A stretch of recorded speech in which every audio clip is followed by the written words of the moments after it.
For me, it's always like, you know, what's the pure? You know, how do we, you know, call on our wairua away? And, you know, part of this mātauranga Māori is, do we begin with a karakia? You know, even if our whānau are feeling a little bit wiri and, oh, geez, we don't do that. Well, kia ora whānau, I'm going to begin with one. You know, so we begin with a karakia. We may introduce in a simple, you know, waiata, te aroha. Most people will resonate with that.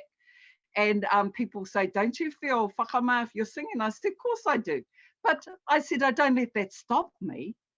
And then in a way, if some of the kōrero is heavy, then we need to be able to have a way of grounding that information.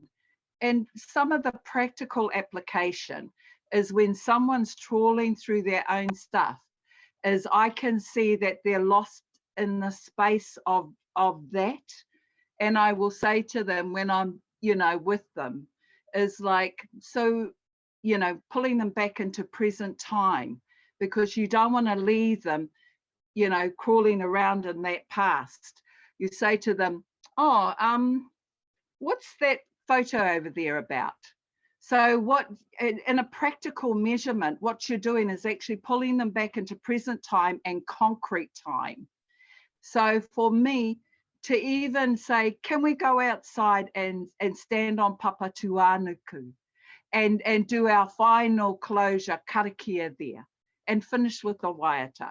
You know, most people will actually allow you and be guided by you. I'm always amazed because, you know, once you start with that compassion, with that empathy, people will have an understanding. I'm not doing it to you. I'm being with you. I'm present to the stuff that's happening for you. But I'm going to take the guide lead. And so for all the kaimahi out there, practice those things in a way that you feel okay.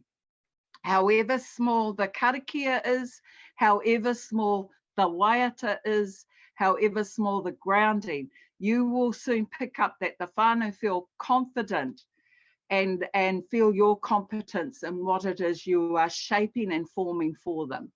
But what you're doing is building more mātauranga Māori, and that's the key.